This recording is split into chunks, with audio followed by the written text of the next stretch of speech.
Hi hello എല്ലാവർക്കും ടോക്സിലേക്ക് സ്വാഗതം.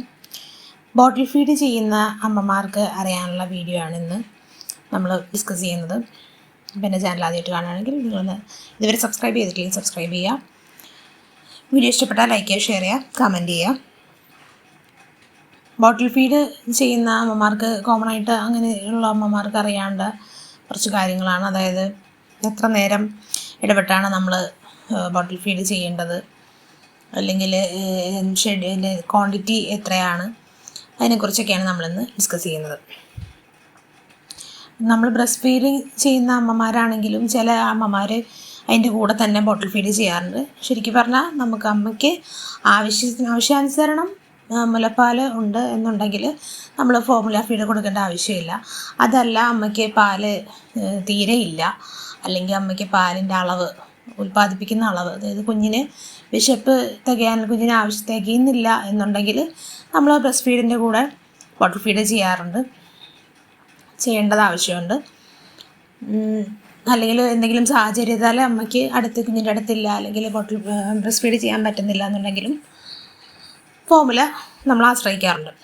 അപ്പോൾ ഫോർമുല സ്റ്റാർട്ട് ചെയ്യുന്നതിന് മുന്നേ തന്നെ നിങ്ങൾ പീഡിയാട്രീഷ്യനായിട്ട് ഡിസ്കസ് ചെയ്തിട്ട് എല്ലാ കാര്യങ്ങളും ചോദിച്ച് മനസ്സിലാക്കിയ ശേഷം ഡോക്ടർ തന്നെ സജസ്റ്റ് ചെയ്യുകയും ചെയ്യും ഏത് ബ്രാൻഡാണ് നല്ലത്, അല്ലെങ്കിൽ ഡോക്ടർ ഒരു ഫോർമുലയുടെ കാര്യം ഏതാ നല്ലതെന്നുള്ളത് നമുക്ക് പറഞ്ഞു തരും.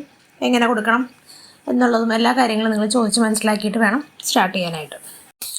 ഓരോ കുഞ്ഞിനും വ്യക്തിഗത ആവശ്യമനുസരിച്ചാണ് നമ്മൾ ഫീഡ് ചെയ്യുന്നത്. ഇപ്പം എല്ലാ കുഞ്ഞുങ്ങൾക്കും ഒരേപോലെ ഉള്ള ഷെഡ്യൂൾ ആയിരിക്കില്ല, ഒരേപോലെയുള്ള ക്വാണ്ടിറ്റി ആയിരിക്കത്തില്ല, എല്ലാം ഡിഫറെൻ്റ് ആയിരിക്കും. അപ്പം നമ്മൾ ബോട്ടിൽ ഫീഡ് ചെയ്യുമ്പം പരിഗണിക്കേണ്ടതായിട്ടുള്ള കുറച്ച് കാര്യങ്ങളുണ്ട്. ഒന്ന്, കുഞ്ഞിൻ്റെ പ്രായവും ഭാരവും.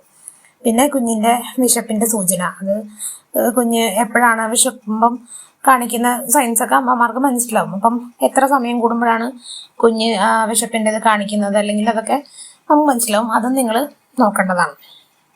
അപ്പം അതിനെല്ലാം ബേസ് ചെയ്തിട്ട് വേണം കുഞ്ഞിന് നമ്മൾ എത്ര സമയം ഇടവിട്ടാണ് ഭക്ഷണം കൊടുക്കേണ്ടത്, ഈ ഫോർമുല ഫീഡ് ചെയ്യേണ്ടതെന്നുള്ളത് മനസ്സിലാക്കേണ്ടത്.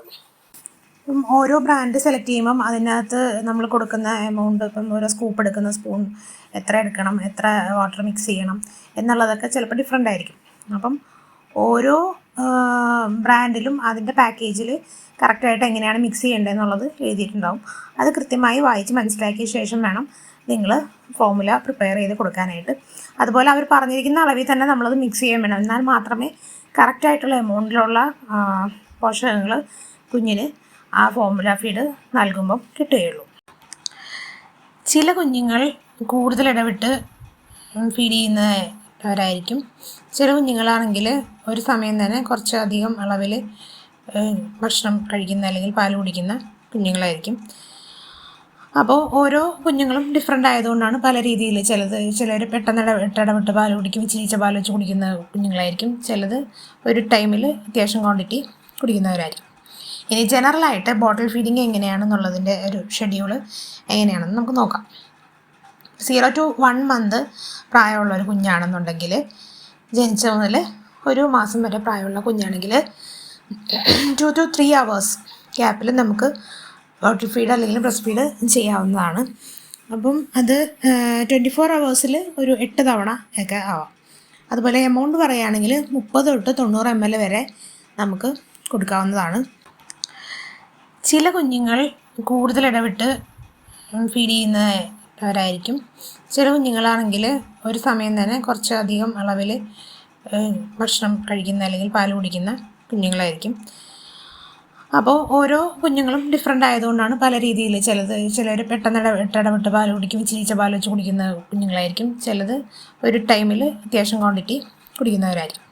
ഇനി ജനറലായിട്ട് ബോട്ടിൽ ഫീഡിങ് എങ്ങനെയാണെന്നുള്ളതിൻ്റെ ഒരു ഷെഡ്യൂള് എങ്ങനെയാണെന്ന് നമുക്ക് നോക്കാം.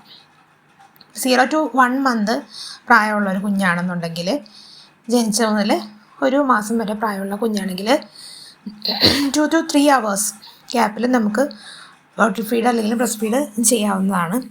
അപ്പം അത് 24 hours ഒരു 8 തവണ ഒക്കെ ആവാം. അതുപോലെ എമൗണ്ട് പറയുകയാണെങ്കിൽ 30 തൊട്ട് 90 ml വരെ നമുക്ക് കൊടുക്കാവുന്നതാണ്. അപ്പോൾ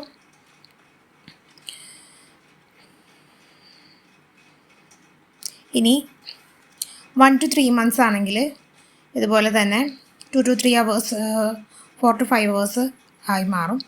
4 to 5 hours ഗ്യാപ്പിൽ കൊടുക്കാം. 90 to 120 ml എന്ന അളവിൽ നമുക്ക് ബോട്ടിൽ ഫീഡ് ചെയ്യാവുന്നതാണ്. പിന്നെ പറയുന്നത് 3 to 6 months. 3 to 6 months ആകുമ്പോഴത്തേക്കും വീണ്ടും ക്വാണ്ടിറ്റി വ്യത്യാസപ്പെട്ട് വരും. 1 to 3 months ആണെങ്കിൽ ഇതുപോലെ തന്നെ 2 to 3 hours 4 to 5 hours ആയി മാറും. 4 to 5 hours ഗ്യാപ്പിൽ കൊടുക്കാം. 90 to 120 ml എന്ന അളവിൽ നമുക്ക് ബോട്ടിൽ ഫീഡ് ചെയ്യാവുന്നതാണ്. പിന്നെ പറയുന്നത് 3 to 6 months. 3 to 6 months ആകുമ്പോഴത്തേക്കും വീണ്ടും ക്വാണ്ടിറ്റി വ്യത്യാസപ്പെട്ട് വരും. 3 to 6 months ഉള്ള ബേബി ആണെങ്കിൽ നമുക്ക് ഡേ ടൈമിൽ ഒരു 4 to 6 times ബോട്ടിൽ ഫീഡ് ചെയ്യാം. 120 to 180 ml വരെ കൊടുക്കാം. ഇനി 6 to 9 months ആണെങ്കിൽ 180 തൊട്ട് 240 ml വരെ ഫീഡ് ചെയ്യാം. 4 to 6 times പകൽ ഫീഡ് ചെയ്യാം. രാത്രി ഒരു തവണയൊക്കെ കൊടുത്താൽ മതിയാവും. കാരണം 6 to 8 hours ഒക്കെ ഒറ്റ സ്ട്രെച്ചിൽ ചിലപ്പം കുഞ്ഞുങ്ങൾ ഉറങ്ങിയെന്ന് വരും. അപ്പം അവർക്ക് ആ നൈറ്റ് ഫീഡിങ്ങിൻ്റെ ആവശ്യമില്ല. ഇനി 9 to 12 months വരെയുള്ള ആണെങ്കിൽ 3 to 4 ഫീഡിങ് നമുക്ക് ചെയ്താൽ മതി പകൽ. പിന്നെ കാരണം മറ്റുള്ള ഭക്ഷണങ്ങൾ ഒക്കെ ഏകദേശം കുഞ്ഞ് കഴിക്കുന്നതാണ്. അതുകൊണ്ട് 120 to 240 ml പെർ ഫീഡ് ഒരു ടൈം നമ്മൾ ബോട്ടിൽ ഫീഡ് ചെയ്യുമ്പം 120 to 240 ml എന്നുള്ള ഒരു അളവിൽ കൊടുക്കാം. പിന്നെ നൈറ്റ് ഫീഡിങ് അങ്ങനെ വരാറില്ല. ഇൻ കേസ് ചില കുഞ്ഞുങ്ങളൊക്കെ രാത്രി എണീച്ച് കരയുവാണെങ്കിൽ നിങ്ങൾക്ക് ബോട്ടിൽ ഫീഡ് ചെയ്യാവുന്നതാണ്. അപ്പോൾ ഫീഡിങ്ങിൻ്റെ ഒരു ജനറൽ ആയിട്ടുള്ളൊരു ഷെഡ്യൂളാണിത്. ഒന്നുകൂടെ പറയാം. 0 to 1 months ആണെങ്കിൽ 30 to 90 ml per feed. 1 to 3 months ആണെങ്കിൽ 90 to 120 ml. 3 to 6 months ആണെങ്കിൽ 120 to 180 ml. 6 to 9 months ആണെങ്കിൽ 180 to 240 ml. 9 to 12 months ആണെങ്കിൽ 120 to 240 ml. ഇതൊരു ജനറൽ ഷെഡ്യൂളാണ്. ഓരോ കുഞ്ഞിൻ്റെ വിശപ്പും എല്ലാം അനുസരിച്ച് ഇതിൻ്റെ ആ ഒരു നമ്മൾ കൊടുക്കുന്ന ഇടവേളകളും എല്ലാം വ്യത്യാസപ്പെട്ടിരിക്കും. എമൗണ്ട് ആണെങ്കിലും കുഞ്ഞിൻ്റെ ആവശ്യകത അനുസരിച്ച് കൊടുക്കുക. ഓവർ ഫീഡ് ആവാതിരിക്കാൻ നേരത്തെ നിങ്ങൾ ശ്രദ്ധിക്കുക. അപ്പം അമ്മമാർക്ക് മനസ്സിലാക്കാൻ പറ്റും. കുഞ്ഞ് വയറ് നിറഞ്ഞാൽ കാണിക്കുന്ന സൂചനയും കുഞ്ഞ് വിശക്കുമ്പോൾ കാണിക്കുന്ന സൂചനയും എല്ലാം അമ്മ അറിഞ്ഞിരിക്കണം. അതുപോലെ ഇതിൻ്റെ ഷെഡ്യൂള് ക്വാണ്ടിറ്റി എത്ര കൊടുക്കണം, അളവിൽ കൊടുക്കണം. അതുപോലെ നിങ്ങൾക്ക് കുഞ്ഞിന് കൊടുക്കുമ്പോൾ മനസ്സിലാവുമല്ലോ എത്രത്തോളം കുഞ്ഞ് കുടിക്കുന്നുണ്ടോ എന്നുള്ളത്. അപ്പോൾ അതനുസരിച്ച് വേണം നിങ്ങൾ കുഞ്ഞുങ്ങളെ ഫീഡ് ചെയ്യാനായിട്ട്. അപ്പോൾ ഇത്രയും കാര്യങ്ങളാണ് ഇന്നത്തെ വീഡിയോയിൽ. ഇനി വീഡിയോ ഹെൽപ്ഫുള്ളാണെന്ന് തോന്നുന്നു ഷെയർ ചെയ്യാം. ഇനി അടുത്ത വീഡിയോയിൽ കാണാം. ബൈ.